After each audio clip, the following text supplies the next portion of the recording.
Governor Gretchen Whitmer is speaking to Face the Nation moderator Margaret Brennan for the first time since an alleged plot to kidnap her became public.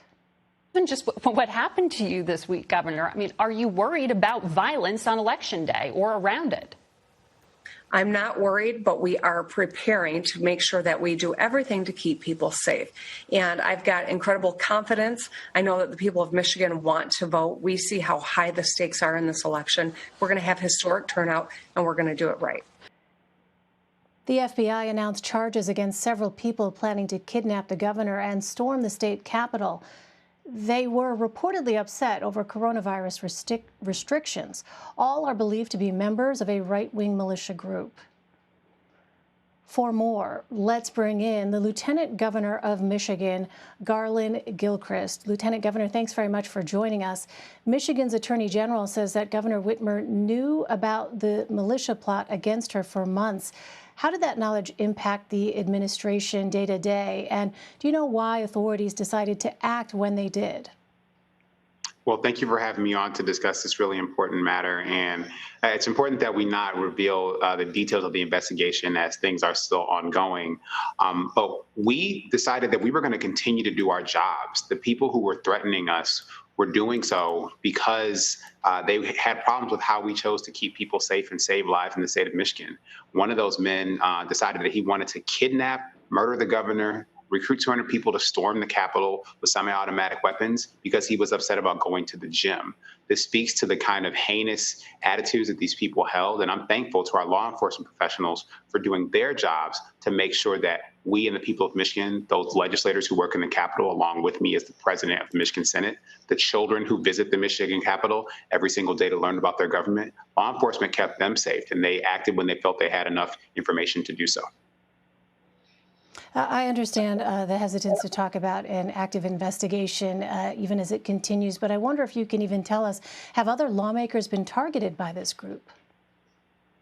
They targeted the Michigan Capitol. That means they targeted all 110 members of the Michigan House of Representatives, and they targeted all 38 state senators and myself, the Lieutenant Governor of the state of Michigan. They also targeted the civilians, the law enforcement professionals. They threatened to murder law enforcement professionals. They threatened to blow up a bridge. These are the plans that these people had. So they were a threat to the entire state of Michigan and to democracy itself because they wanted to do this before the election to disrupt the election process. And that is all because of their inspiration that's come from the president, that's been supported by the Michigan Republican Party and its leadership. And that's unacceptable and it's anti-democratic.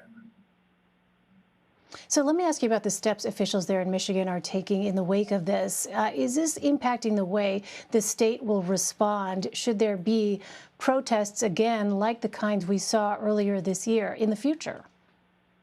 Well, the Michigan Republican Party is who currently runs both chambers of the Michigan legislature, and they have the power to do things like pass a law that will ban firearms in the Michigan Capitol. We are only one of 2 states that allows guns in the Capitol.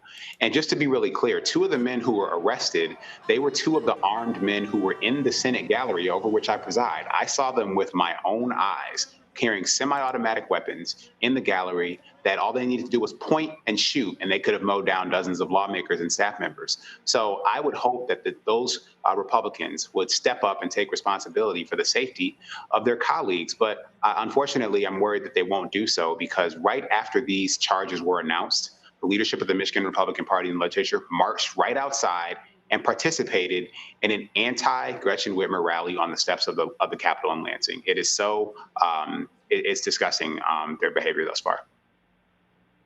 Well, you've said that a plot like this is, quote, appalling but not shocking. Why? Well, the people who were carrying this out or attempting to carry this out, they are doing so because they have been given space by the culture created by the President of the United States, who tweeted Liberate Michigan, who has repeatedly and viciously attacked Governor Gretchen Whitmer personally. They're enablers in the Michigan Republican Party and in the legislative leadership who have chosen at every time to label the governor in the same ways that the president has. And it's created a space for these people to think that they have license to take action. You know, when the president said stand up and stand by, this was not a rebuke. It was a call to arms and a call to action. And these men were following orders. And so they need to be held accountable, just like those legislative leaders and the president himself need to be held accountable for inciting violence. Right. So instead of condemning the plotters, the president did criticize Governor Whitmer on Thursday, saying she has done a, quote, terrible job after she cited what she said is his rhetoric's role in emboldening groups like this. What would you like to hear from the president on this issue? What I'd like to hear from the president is what I hear from Joe Biden, because Donald Trump is incapable of doing that. Joe Biden and Kamala Harris, they actually called Governor Whitmer and asked her how she was doing and asked if she was going to be okay. President Trump attacked her and did so with a lie, by the way, saying that we didn't thank law enforcement. That was the first thing that she did in her statement and the first thing that I did in my statement. But we're not going to thank him for inciting the kind of rhetoric and attacking her in the same kind of way that led to people thinking they should kidnap and murder her and threaten our government and democracy itself. Well, do you think that these arrests are going to have an effect on voters at all heading into this election?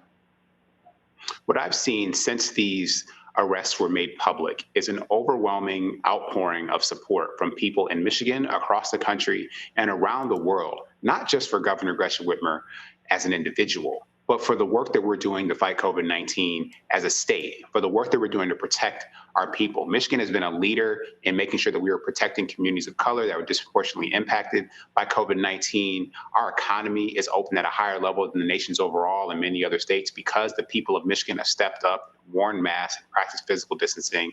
People in Michigan have been trying their hardest, and people have been really upset that people would try to murder our governor and would try to overthrow our government when we're doing the things that we need to do, in spite of the failed response from the Trump administration. So I think that voters will see this as even more reason to vote out the party whose members have been really just creating the space and supporting this kind of rhetoric that can lead to this kind of violence that was thwarted by the law enforcement officials.